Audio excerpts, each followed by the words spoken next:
Hello students, physics remedy ক্লাসে তোমাদের সবাইকে ওয়েলকাম। তো আজকে আমরা যেটা করব সেটা হচ্ছে টু ডাইমেনশনাল মোশনের ইউনিফর্ম সার্কুলার মোশন। তার আজকে আমরা সেকেন্ড লেকচার। ফার্স্ট লেকচারে অলরেডি আমরা অ্যাঙ্গুলার যে প্যারামিটারগুলো আছে তাদের ডিসকাশন, তাদের কনসেপ্ট এবং তাদের এক্সপ্রেশনগুলো আমরা অলরেডি করেছি এবং করসপন্ডিং নিউমেরিক্যালগুলো আমরা করেছি। তো আজকের লেকচারে আমাদের যে হরাইজন্টাল সার্কুলার মোশন আছে তাদের কি কি অ্যাপ্লিকেশন এবং প্রিভিয়াস বিভিন্ন এক্সামে যেই টাইপের কোশ্চেন এসছে সেই টপিকগুলো নিয়ে আমরা ডিসকাস করব। এবং আজকের লেকচার এবং প্রিভিয়াস লেকচার এই দুটো লেকচারকে তোমরা যদি ভালো করে স্টাডি করো তাহলে আশা করি হরাইজন্টাল সার্কুলার মোশন থেকে যা কোশ্চেন আসবে তোমরা সব করতে পারবে। Okay, let's start. দেখো, আমরা হচ্ছে uniform circular motion already previous লেকচারে আমরা দেখেছি। থিটাকে আমরা বলবো angular displacement, omega is called angular velocity, alpha is called angular acceleration. Okay, আচ্ছা, এটা ছাড়াও আমাদের এফসি, এটাকে আমরা বলবো centripetal frequency M V square divided by R or M R omega square. Already previous লেকচারে আমরা ডিসকাস করেছি V is equals to R omega, A is equals to R alpha, S is equals to R theta. মানে linear যে quantity গুলো আছে তাদের সাথে angular quantity গুলো রিলেশন হচ্ছে রেডিয়াসের সাথে অ্যাঙ্গুলার কোয়ান্টিটি গুলোকে মাল্টিপ্লাই করলে লিনিয়ারটা আমরা পাবো, তাই তো? তাহলে দেখো তোমরা, এইগুলো হচ্ছে আমাদের আসছে। এইবার এর অ্যাপ্লিকেশন আমাদের প্র্যাকটিক্যাল সিচুয়েশনে কিভাবে হবে। ফার্স্ট দেখো, আমরা করছি এটাকে আমরা কনিকাল পেন্ডুলাম, কনিকাল পেন্ডুলাম। দেখো, যদি আমরা সিম্পল পেন্ডুলাম কনসিডার করি, এটা হচ্ছে সিম্পল পেন্ডুলাম, অর্থাৎ টু ডাইমেনশনালি এটা হচ্ছে মুভ করবে সিম্পল পেন্ডুলাম। কনিকাল হচ্ছে যে থ্রি ডাইমেনশনালি মুভ করবে, মানে এটা ভার্টিক্যাল অ্যাক্সিসের সাথে থিটা অ্যাঙ্গেল করে থ্রি ডাইমেনশনালি একটা কোণ ফর্ম করবে। তাহলে এই জন্য এটাকে আমরা কনিকাল পেন্ডুলাম বলছি। আর পেন্ডুলাম মানেই তার একটা ইয়ে থাকবে, টাইম পিরিয়ড থাকবে। তো সেই ক্ষেত্রে কনিকাল এবং সিম্পল এদের টাইম পিরিয়ড কি সেম হবে না ডিফারেন্ট হবে, তোমরা এটা আমাকে জানাবে। আর আমরা এখানে এই লেকচারে কনিকাল পেন্ডুলামের টাইম পিরিয়ডটা ডিরাইভ করব এবং সিম্পল পেন্ডুলামের ক্ষেত্রে কনিকাল পেন্ডুলামের টাইম পিরিয়ডকে মডিফাই করে কি আসবে আমরা সেটা ডিসকাস করব। ওকে, দেখো, এই হচ্ছে আমাদের একটা কনিকাল পেন্ডুলাম। আচ্ছা, এই প্রসঙ্গে একটা বলে রাখি, যদি একটা সার্কুলার পাথ হয় যার রেডিয়াস হচ্ছে আর, একটা অবজেক্ট এই সার্কুলার পাথের টোটাল সার্কেলটা যদি কভার করে তাহলে সেই ক্ষেত্রে অ্যাঙ্গুলার ডিসপ্লেসমেন্ট 360 মানে 2 পাই হয়। এবং একটা অবজেক্ট যদি সার্কুলার পাথে একটা রোটেশন করে তার যে টাইম লাগে সেটাকে আমরা টাইম পিরিয়ড টি বলবো। তাহলে আমরা যেমন লিনিয়ার ভেলোসিটি মানে জানি velocity is equals to displacement by time, তেমন angular velocity omega is equals to angular displacement divided by time. এইবার যদি অ্যাঙ্গেলটা 2 পাই হয় তাহলে সেই ক্ষেত্রে 2 পাই কভার করতে যে টাইমটা লাগবে সেই টাইমটা হচ্ছে টাইম পিরিয়ড টি।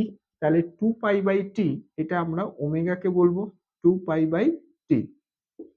খুব ইম্পর্টেন্ট একটা expression, omega is equals to 2 pi by T. Capital T, T হচ্ছে টাইম পিরিয়ড এবং ওমেগাকে আমরা অ্যাঙ্গুলার ভেলোসিটি বলবো বা পরবর্তী ক্ষেত্রে আমরা অ্যাঙ্গুলার ফ্রিকোয়েন্সিও বলবো। এবার দেখো, ওমেগা অ্যাঙ্গুলার ভেলোসিটি বা অ্যাঙ্গুলার ফ্রিকোয়েন্সি, এর সাথে লিনিয়ার ফ্রিকোয়েন্সি এফ এর কি রিলেশন। দেখো, একটা জিনিস মনে রাখবে যে লিনিয়ার ফ্রিকোয়েন্সি এফ মানে 1 by time period, 1 by time period is called linear frequency. তাহলে F is equals to 1 divided by T, এটা হচ্ছে আরেকটা রিলেশন। অলরেডি আমরা জানি omega is equals to 2 pi by capital T. তাহলে omega is equals to 2 pi 1/t, মানে তোমরা দেখলে যে লিনিয়ার ফ্রিকোয়েন্সি স্মল এফ। তাহলে ফাইনালি আমরা ওমেগাকে লিখবো 2 পাই স্মল এফ। তাহলে আমরা অলরেডি দুটো ওমেগার এক্সপ্রেশন পেলাম, একটা হচ্ছে omega is equals to 2 pi by capital T, আর একটা এক্সপ্রেশন হচ্ছে omega equals to 2 pi F, যেখানে এফ কে আমরা লিনিয়ার ফ্রিকোয়েন্সি বলবো যার ইউনিট হচ্ছে হার্টজ। ওকে, এবার দেখো তোমরা, যে আমাদের ধরো একটা ভার্টিক্যাল অ্যাক্সিস কনসিডার করলাম। এইবার এই যে কোণটা ফর্ম করছে ভার্টিক্যাল অ্যাক্সিসের সাথে, এই স্ট্রিংটার অ্যাঙ্গেল হচ্ছে আমরা থিটা নিচ্ছি এবং স্ট্রিং এর লেন্থটাকে আমরা এল বলছি। এইবার এই যে কনিক্যাল পেন্ডুলামটা আছে, এই যে কোণ ফর্ম করছে, পেন্ডুলাম মানে তার হচ্ছে একটা স্ট্রিং থাকবে এবং স্ট্রিং এর নিচে একটা বব থাকবে। ববের একটা মাস আছে, সেটাকে আমরা স্মল এম দিয়ে রিপ্রেজেন্ট করছি। ওকে, তাহলে এইটা হচ্ছে আমাদের স্মল এম। এবার দেখো এই যে ববটা আছে, সেই ববের মাস যদি এম হয়, তোমরা জানো যে acceleration due to the gravity সেটা অলওয়েজ ভার্টিক্যালি ডাউনওয়ার্ড ডাইরেকশনে কাজ করে। অর্থাৎ আর্থের গ্র্যাভিটেশনাল ফিল্ড পরবর্তী ক্ষেত্রে যখন আমরা গ্র্যাভিটেশন করাবো, তখন দেখবে যে acceleration due to the gravity is nothing but the gravitational field of the earth. তাহলে ফাইনালি, এবং সেটা ভেক্টর কোয়ান্টিটি, তার ডাইরেকশন হচ্ছে towards the centre of the earth. তাহলে এইটা এম যদি মাস হয়, তাহলে তার অ্যাক্সিলারেশন ডিউ টু দ্য গ্র্যাভিটির ডাইরেকশন হচ্ছে ভার্টিক্যালি ডাউনওয়ার্ড। তার ফলে এমজির ডাইরেকশনটা হচ্ছে এটা হবে। এমজি মানে ওয়েট অফ দ্য অবজেক্ট, তাই তো? তাহলে এটা, এবার দেখো এই যে স্ট্রিং যেহেতু আছে, তাহলে স্ট্রিং মানেই তার একটা টেনশন কাজ করবে, এবং তোমরা জানো যে টেনশনের ডাইরেকশনটা হচ্ছে অ্যাওয়ে ফ্রম দ্য অবজেক্ট। তাহলে সেই ক্ষেত্রে এর টেনশন যদি টি হয়, টি কে আমরা দেখো, এইটা হচ্ছে ভার্টিক্যাল অ্যাক্সিস, এই যে পয়েন্টটা, এর যদি এই ভার্টিক্যাল অ্যাক্সিস একটা প্যারালাল লাইন আমরা ড্র করি, তাহলে এইটার সাথে এটা প্যারালাল, তাহলে এই অ্যাঙ্গেলটা থিটা হলে এইটাও থিটা হবে। তাহলে এই টেনশনের এই দিকের কম্পোনেন্ট হচ্ছে টি কস থিটা, আর টেনশনের এই দিকের কম্পোনেন্ট অর্থাৎ একটা ভেক্টর কোয়ান্টিটি, তাকে আমরা দুটো পারপেন্ডিকুলার কম্পোনেন্টে রিজলভ করতে পারি। একটা হচ্ছে তার সাইন কম্পোনেন্ট, একটা হচ্ছে কস কম্পোনেন্ট। সাইন কম্পোনেন্ট এবং কস কম্পোনেন্ট কোনটা হবে? যেই অ্যাক্সিসটা ওই ভেক্টরের সাথে থিটা অ্যাঙ্গেলের থাকবে, সেই অ্যাক্সিসটা অলওয়েজ কস কম্পোনেন্ট হবে, এবং তার পারপেন্ডিকুলার অ্যাক্সিসটা অলওয়েজ সাইন কম্পোনেন্ট হবে। তাহলে এখানে টি যদি হয়, এটা টি কস থিটা, আর এটা হচ্ছে টি সাইন থিটা। এবার দেখো, এই অবজেক্টটা সার্কুলার পাথে যেহেতু মুভ করছে, যে কোনো অবজেক্ট সার্কুলার পাথে মুভ করা মানে সেইটার একটা towards the centre along the radius একটা ফোর্স কাজ করবে, সেই ফোর্সটাকে আমরা বলবো সেন্টিপিটাল ফোর্স। আর সেন্টিপিটাল ফোর্সের ঠিক অপোজিট ডাইরেকশনে যে ফোর্সটা কাজ করবে, সেটাকে আমরা বলবো সেন্ট্রিফিউগাল ফোর্স।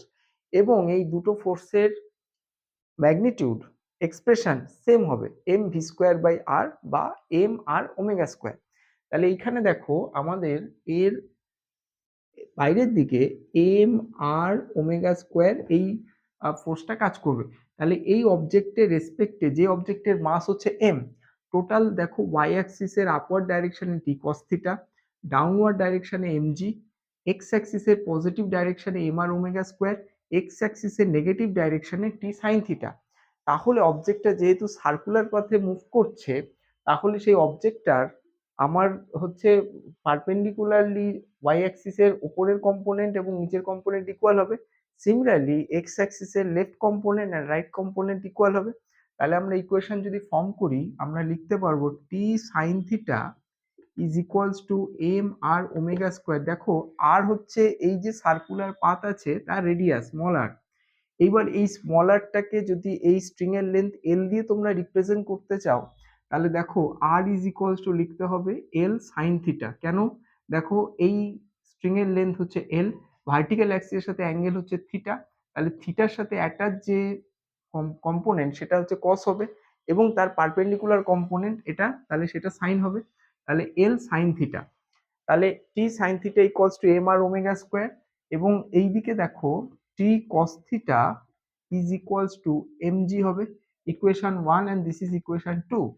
তাহলে 1 ডিভাইডেড বাই 2 যদি তোমরা করো, তাহলে দেখো লেফট সাইডে আসবে sine theta divided by cos theta, T T cancel out হয়ে গেল। আর রাইট সাইডে দেখো এম এম ক্যান্সেল আউট হয়ে গেল, R omega square divided by G হবে। এবার দেখো এই আর অলরেডি আমরা ডিরাইভ করেছি R is equals to L sine theta. তাহলে এখান থেকে আমরা sine theta divided by cos theta is equals to R মানে L sine theta into omega square divided by G লিখবো। দেখো সাইন থিটা ক্যান্সেল আউট হয়ে গেল, তাহলে G divided by L cos theta is equals to omega square আমরা লিখতে পারি।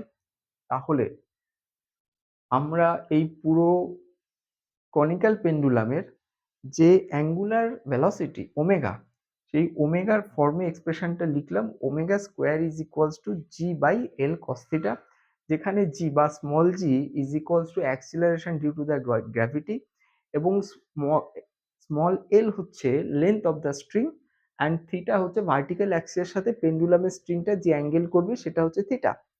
তাহলে এইবার আমাদের যেটা টার্গেট সেটা হচ্ছে time period of the conical pendulum T. তাহলে এখানে দেখো যে ওমেগা স্কোয়ার, ওমেগা অলরেডি আমরা ডিরাইভ করেছি 2π/t, তাহলে ওমেগা স্কোয়ারকে আমরা 2π/t তার হোল স্কোয়ার লিখছি, আর is equals to G divided by L cos theta. এবার দেখো যদি আমরা টিটাকে রাইট সাইডে নিয়ে যাই তাহলে এখানে টি স্কোয়ার, আর লেফট সাইডে দেখো 2π তার হোল স্কোয়ার, আর এখান থেকে হচ্ছে L cos theta divided by G আসছে। এবার এটাকে যদি আমরা রুট করি তাহলে T is equals to 2π root over of L cos theta divided by G. তাহলে এটা হচ্ছে আমাদের কোনিক্যাল পেন্ডুলামের টাইম পিরিয়ড। তাহলে final expression of conical pendulum is equals to T is equals to 2π root over of L cos theta divided by G. Okay, তাহলে এটা এবার তোমাদের এখানে দেখো যে এই যে টাইম পিরিয়ডটা বের করলাম আমরা, সেটা হচ্ছে কনিক্যাল পেন্ডুলাম, তার মানে থিটা হচ্ছে আমাদের ভার্টিক্যাল অ্যাক্সিসের সাথে কনিক্যাল পেন্ডুলামের যে স্ট্রিং, সেই স্ট্রিংটা যে অ্যাঙ্গেল করবে। এবার সাপোজ আমরা এটা থেকে সিম্পল পেন্ডুলামের টাইম পিরিয়ডটা ডিরাইভ করতে চাইছি। দেখো সিম্পল পেন্ডুলাম হচ্ছে তার যে মোশনটা সেটা হচ্ছে 2 ডাইমেনশনাল মোশন। তাহলে 2 ডাইমেনশনাল মোশনকে যদি আমরা কনসিডার করি, যেখানে কনিক্যাল পেন্ডুলাম হচ্ছে 3 ডাইমেনশনাল মোশন, সেইখানে আমরা সিম্পল পেন্ডুলামের ক্ষেত্রে লিখব theta is equals to 0 degree. তাহলে থিটা যদি 0 ডিগ্রি পুট করি আমরা, তাহলে T is equals to 2π root over of L cos 0 degree divided by G হবে। তাহলে ফাইনালি এক্সপ্রেশন আমাদের আসবে 2π root over of L divided by G. তাহলে আমাদের এইটা হচ্ছে এলো যেটা, সেটা আমাদের কনিক্যাল পেন্ডুলাম, আর root over 2π root over of L by G যেটা এলো সেটা আমাদের সিম্পল পেন্ডুলাম। ওকে, যারা অফলাইনে ক্লাস করছো তাদের ক্ষেত্রে কোনো এখানে ডাউট আছে? আচ্ছা, আর যারা লাইভ ক্লাসে আছো তাদের যদি কোনো ডাউট থাকে সেটা হোয়াটসঅ্যাপে পাঠাবে। ওকে, তাহলে এখান থেকে এটা হচ্ছে আমাদের ফাইনালি এলো। তোমরা স্ক্রিনশটটা নিয়ে নাও।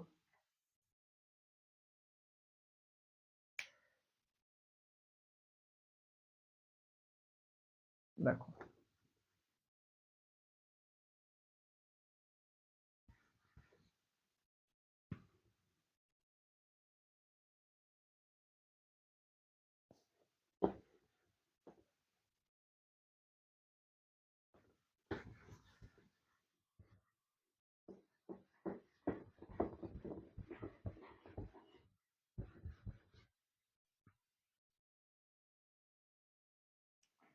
তাহলে তোমরা দেখলে যে সিম্পল পেন্ডুলাম এবং কনিক্যাল পেন্ডুলাম তাদের টাইম পিরিয়ডের এক্সপ্রেশন।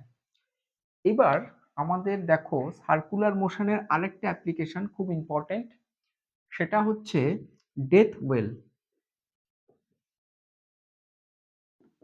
দেখো ডেথ ওয়েলের ক্ষেত্রে কি হয়, যে এইরকম একটা ভার্টিক্যাল সারফেস আছে, এই ভার্টিক্যাল সারফেসে একটা ভেহিকল এইভাবে সার্কুলার পাথে মুভ করছে। তাহলে একটা জিনিস তোমরা দেখো, এই যে ভার্টিক্যাল সারফেসে একটা ভেহিকল মুভ করছে সার্কুলার পাথে, তার একটা রেডিয়াস আছে। তাহলে আমরা কনসিডার করছি সেই রেডিয়াসটা হচ্ছে আর। তাহলে দেখো ভেহিকল মানে তার একটা মাস আছে এম। তাহলে তোমরা জানো acceleration due to the gravity vertically downward কাজ করে। তাহলে এই মাসের জন্য তার যে ওয়েটটা সেটা এমজি, সেটা ভার্টিক্যালি ডাউনওয়ার্ড। তাহলে একটা ভেহিকলের মাস থাকলেও সেই ভেহিকলটা এই ভার্টিক্যাল সারফেসে সার্কুলার পাথে মুভ করতে হবে কেন? কারণ হচ্ছে এই সারফেসের একটা ফ্রিকশন আছে, সেই ফ্রিকশনটা এর যে রিলেটিভ মোশন তার অপোজিটে কাজ করবে। তাহলে যার মাস এম, তাহলে এমজিটা ভার্টিক্যালি ডাউনওয়ার্ড যদি কাজ করে তাহলে তার টেন্ডেন্সি থাকবে যে ডাউনওয়ার্ড ফল করার। তাহলে তার অপোজিট ডাইরেকশনে ফ্রিকশন এফ কাজ করবে, স্মল এফ। ওকে, এইবার যেহেতু এটা সার্কুলার পাথে মুভ করছে, তাহলে সার্কুলার পাথে তোমাদের প্রত্যেকটা অ্যাপ্লিকেশনেই তোমরা দেখেছো বা আমিও বলেছি যে সার্কুলার পাথে অবজেক্ট যদি মুভ করে তাহলে সেই সার্কেলের towards the centre along the radius একটা ফোর্স কাজ করে, সেটা হচ্ছে সেন্টিপিটাল ফোর্স, যার expression M V square by R বা এম আর ওমেগা স্কোয়ার। এবং এই সেন্টিপিটাল ফোর্সের ঠিক অপোজিট ডাইরেকশনে একটা ফোর্স কাজ করে যেটাকে সিউডো ফোর্স বলা হয়, সেটা হচ্ছে সেন্ট্রিফিউগাল ফোর্স, যার হচ্ছে এক্সপ্রেশন সেন্টিপিটালের সাথে সেম। অর্থাৎ এই অবজেক্টটার যেহেতু সার্কুলার পাথে মুভ করছে এই দিকে M V square divided by R এই এক্সপ্রেশনটা কাজ করবে। এবং এই যে অবজেক্টটা এই এই দিকে যে এই যে সারফেস সেইখানে যেহেতু M V square by R কাজ করছে, তাহলে তার অপোজিট দিকে নর্মাল রিয়াকশন কাজ করবে। Newton's third law, every action has an opposite and equal reaction. এবং এই রিয়াকশন ফোর্সটা মাথায় রাখবে তোমরা যে যেই সারফেসে অ্যাকশনটা হচ্ছে সেই সারফেসটা পারপেন্ডিকুলারলি ওকে অ্যাপ্লাই করবে। তাহলে নর্মালের ডাইরেকশনটা হচ্ছে এইদিকে হবে। তাহলে আমাদের এই অবজেক্টটা এই ভার্টিক্যাল সারফেসে সার্কুলার পাথে মুভ করতে পারবে, তার একমাত্র কারণ হচ্ছে এর ফ্রিকশনটা এই এমজি থেকে বেশি বা ইকুয়াল। তাহলে এইটা এইভাবে মোশনের হচ্ছে কারণ F is greater equals two MG. এইখানে অলরেডি তোমরা জানো যে frictional force is equals to mu into normal reaction, যেখানে মিউকে আমরা বলবো কোফিসিয়েন্ট অফ ফ্রিকশন। তাহলে এইখানে দেখো নর্মাল রিয়াকশনের ভ্যালু এই যে এন, এন এর সাথে M V square by equal. তাহলে এই ক্ষেত্রে নর্মাল রিয়াকশন এন এর ভ্যালু আমরা লিখবো M V square divided by আর।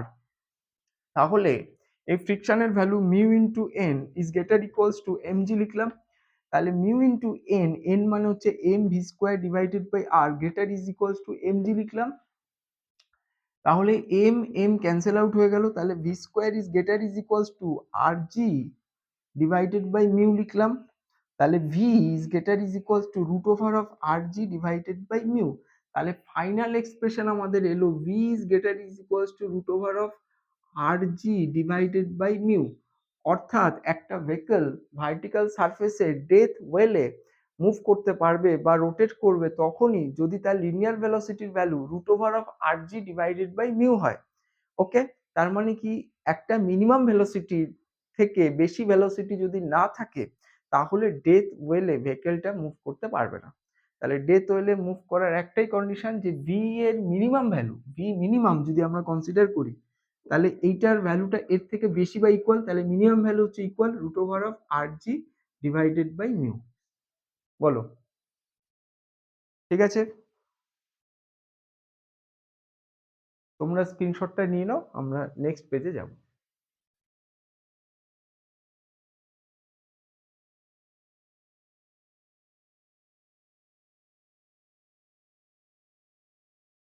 আচ্ছা দেখো,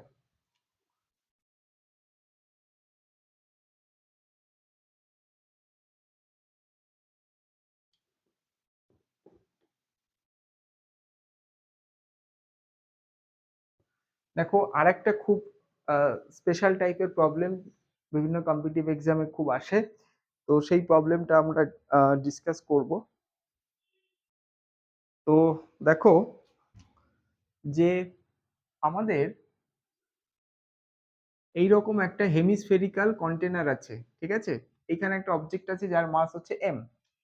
এইবার ভার্টিক্যাল অ্যাক্সিসের রেসপেক্টে যদি কন্টেনারটা ওমেগা ভেলোসিটিতে রোটেট করে, কোশ্চেন হচ্ছে যে এই যে অবজেক্টটা আছে বা এই একটা স্ফেয়ার আছে, small sphere, solid small sphere, এই স্ফেয়ারটা কি হবে, এ যখন রোটেট করবে এই স্ফেয়ারটাও রোটেট করতে করতে করতে একটা সার্টেন হাইট অবধি যাবে, সেইখানে গিয়ে এ হচ্ছে রোটেট করবে, ঠিক আছে?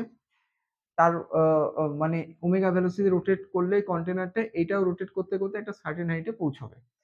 এইখানে পৌঁছানোর পরে এই এই পজিশনেই এ হচ্ছে পুরো রোটেট করতে থাকবে। কোশ্চেন হচ্ছে যে ভার্টিক্যালের সাথে এই অ্যাঙ্গেলটা কত যখন এই অবজেক্টটা ইকুইলিব্রিয়াম কন্ডিশনে আছে। তাহলে দেখো এইটা আমাদেরকে করতে হবে। তো প্রথম কথা, এই যে স্ফিয়ারটা আছে তার মাস যদি এম হয়, এম, তাহলে এম জি ভার্টিক্যালি ডাউনওয়ার্ড কাজ করবে। এইবার এই যে সারফেসের সাথে এই অবজেক্টটা কন্ট্যাক্টে রয়েছে, তাহলে সেই সারফেসটা অবজেক্টটাকে সারফেসের রেসপেক্টে পারপেন্ডিকুলার ডাইরেকশনে নর্মাল রিয়াকশন দেবে। তাহলে এইটা নর্মাল রিয়াকশনের ডাইরেকশন হচ্ছে এটা হবে। এই যে নর্মাল রিয়াকশনটা সেইটা দুটো কম্পোনেন্ট হবে, এইটা যদি থিটা হয় এটাও থিটা, তাহলে এইটার রেসপেক্টে এই অ্যাঙ্গেলটা, এইটা হচ্ছে এর একটা অ্যাক্সিস, তাহলে এটা থিটা হলে নর্মালের এই অ্যাঙ্গেলটা থিটা হলে এটা থিটা, তাহলে নর্মালের এই দিকের কম্পোনেন্ট হচ্ছে এন কস থিটা আর এই দিকের কম্পোনেন্ট হচ্ছে এন সাইন থিটা। ওকে, আর ভার্টিক্যালি ডাউনওয়ার্ড হচ্ছে ওয়েট বা এমজি কাজ করছে। এই অবজেক্টটার এইটার এই সার্কুলার পাথের রেডিয়াসটা ধরো স্মল আর, তাহলে এইখান থেকে এই অবধি হচ্ছে এই স্ফিয়ারের রেডিয়াস ক্যাপিটাল আর আমরা যদি কনসিডার করি, তাহলে ক্যাপিটাল আর আর স্মল আর এর মধ্যে রিলেশন আমরা small R is equals to লিখতে পারবো, দেখো এইটা হচ্ছে একটা রাইট অ্যাঙ্গেল ট্রায়াঙ্গেল, এই অ্যাঙ্গেলটা হচ্ছে থিটা, এটা হচ্ছে ক্যাপিটাল আর, এটা হচ্ছে স্মল আর, তাহলে দেখো থিটা যে অ্যাক্সিসের সাথে অ্যাটাচ হচ্ছে সেটা হচ্ছে অলওয়েজ কস হয়, আর এইটা হচ্ছে সাইন, তাহলে small R is equals to capital R sine theta আমরা লিখতে পারবো, তাহলে স্মল আর এর জায়গায় আমরা ক্যাপিটাল আর সাইন থিটা লিখছি। এবার দেখো এই অবজেক্টটা যেহেতু সার্কুলার পাথে মুভ করছে, তাহলে আমরা জানি যে সার্কুলার পাথে কোনো একটা অবজেক্ট যদি রোটেট করে, তাহলে সেই সার্কেলের হচ্ছে সেন্টারের দিকে সেন্ট্রিপিটাল ফোর্স আর সেন্টার অপোজিট দিকে সেন্ট্রিফিউগাল ফোর্স কাজ করে, তাহলে এইখানে আমাদের সেন্ট্রিফিউগাল ফোর্স কাজ করবে এইদিকে, সেটাকে আমরা এম আর ওমেগা স্কোয়ার বলবো। ঠিক আছে, তাহলে এই পজিশনে অবজেক্টটা ইকুইলিব্রিয়াম কন্ডিশনে আছে, তাহলে এই রাইট সাইডের ফোর্সটা লেফট সাইডের সাথে ইকুয়াল হবে অ্যান্ড এই সাইডের ফোর্সটা এইটার সাথে ইকুয়াল হবে, তাহলে আমরা লিখব N sine theta is equals to M R omega square, equation 1, N sine theta M R omega square. Second হচ্ছে আপওয়ার্ড ডাইরেকশনে ফোর্স হচ্ছে N cos theta is equals to downward হচ্ছে এমজি, ইকুয়েশন 2, তাহলে 1/2 যদি আমরা করি, তাহলে লেফট সাইডে দেখো sine theta divided by cos theta, right সাইডে দেখো R omega square divided by G হবে। ওকে, এবার আর এর ভ্যালুটা আমরা এখান থেকে পুট করছি, তাহলে sine theta divided by cos theta, আর এর ভ্যালুটা দেখো capital R sine theta, R sine theta omega square divided by G, দেখো সাইন থিটা ক্যান্সেল আউট হয়ে গেল, তাহলে আমরা cos theta is equals to G by R omega square এটা আমরা লিখতে পারবো, তাহলে এটাই হচ্ছে অ্যাঙ্গেল, তাহলে যে অ্যাঙ্গেলটা ফর্ম করবে সেটার কস ভ্যালু কস থিটা আর বাই এই G by R omega square. এবার যদি থিটা এখান থেকে ডিটারমাইন করতে হয়, তাহলে cos inverse G by R omega square হবে। ওকে, তাহলে আশা করি প্রবলেমটা বুঝতে পেরেছো।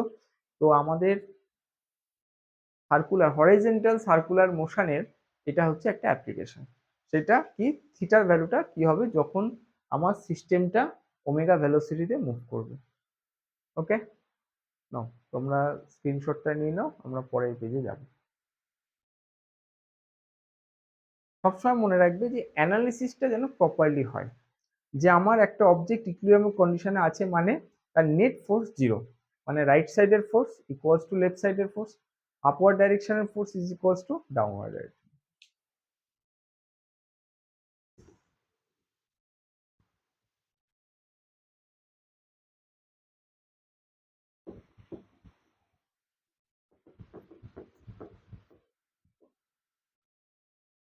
আচ্ছা, এবার দেখো টার্নিং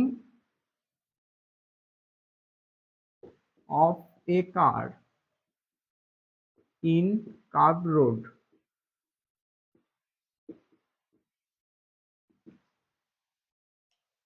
ধরো এইরকম একটা কার্ভ রোড আছে, তাহলে একটা কার যদি হচ্ছে গিয়ে এইদিকে ভি ভেলোসিটিতে মুভ করে, তাহলে এই যে কার্ভ রোডটা আছে সেটা একটা সার্কেল, এটা কমপ্লিট করে একটা সার্কেল হবে, তাহলে সেই সার্কেল একটা রেডিয়াস থাকবে, তাহলে এইটা তার সেন্টার হবে, তাহলে এটা তার রেডিয়াস আর হবে। এইবার একটা কার টার্ন নেওয়ার সময় কার্ভ রোডে একটা টেন্ডেন্সি থাকবে যে সেই রোড থেকে বাইরে স্কিড করার, তাই তো, যদি ভেলোসিটিটা আমার হচ্ছে খুব বেশি হয়ে যায় তাহলে বাইরে স্কিড করে চলে যাবে, তাহলে এই যে সেন্টার আছে তার অপোজিট দিকে নিশ্চয়ই একটা ফোর্স আছে যেটার জন্য আমার হচ্ছে কার আউটওয়ার্ড ডাইরেক্ট এইখান থেকে আউটসাইডে যাওয়ার একটা টেন্ডেন্সি তৈরি হবে, তাহলে যেহেতু সার্কুলার পাথে অবজেক্ট মুভ করছে, তাহলে তার বাইরের দিকে একটা centrifugal force M V square divided by R কাজ করবে, সেন্ট্রিফিউগাল ফোর্স। এবার সেন্ট্রিফিউগাল ফোর্সের ভ্যালুটা যদি বেশি হয়ে যায় তাহলে স্কিড করবে। তাহলে আমাকে দেখতে হবে যে স্কিড না করার কন্ডিশনটা কি। স্কিড করবে না তখনই যদি এর ভেতরের দিকের ফোর্স বাইরের দিকের ফোর্সের থেকে বেশি হয় বা ইকুয়াল হয়। তাহলে ভেতরের দিকের ফোর্সটা কি, ফ্রিকশনাল ফোর্স, ফ্রিকশন। তাহলে আমাদের যদি friction is greater is equals to FC হয়, তাহলে আমাদের এখানে কিন্তু স্কিড করবে না। তাহলে friction is greater equals to FC, তাহলে friction is greater is equals to FC মানে M V square divided by R. Already আমরা জানি ফ্রিকশন হচ্ছে মিউ ইন্টু এন। তাহলে এইখানে এন হচ্ছে এই রোডের উপরে কার রয়েছে, তাহলে রোডের উপরে কার হচ্ছে আমাকে নিচের দিকে এমজি ফোর্স কাজ করবে, রোডটা বা কন্ট্যাক্ট সারফেসটা একে একটা ওপর দিকে ফোর্স দেবে, দিস ইজ নর্মাল। তাহলে নর্মাল ইজ ইকুয়ালস টু আমরা লিখতে পারি এমজি। তাহলে এখানে দেখো ফ্রিকশন হচ্ছে mu into normal is greater is equals to M V square by R. তাহলে mu into M G is greater is equals to M V square divided by R. M M cancel out হয়ে গেল। তাহলে দেখো mu R G is greater is equals to V square. তাহলে V is less equals to mu R G, তার হচ্ছে under root. তাহলে আমাদের একটা হরাইজন্টাল রোডে, কার্ভ রোডে আমাকে দেখতে হবে যে ভেলোসিটি যেন এর থেকে বেশি না হয়ে যায়। তাহলে to avoid skidding, V maximum should be is equals to root over of mu R G. Maximum কেন বলছি, কারণ ভি এর ভ্যালু লেস ইকুয়ালস টু এটা, তাহলে maximum value highest value equals to এটা। তাহলে এই ভ্যালুটা হচ্ছে ম্যাক্সিমাম ভ্যালু একটা হরাইজন্টাল কার্ভ রোডে টার্ন করার জন্য ভেহিকেলের ম্যাক্সিমাম স্পিড। ওকে, আশা করি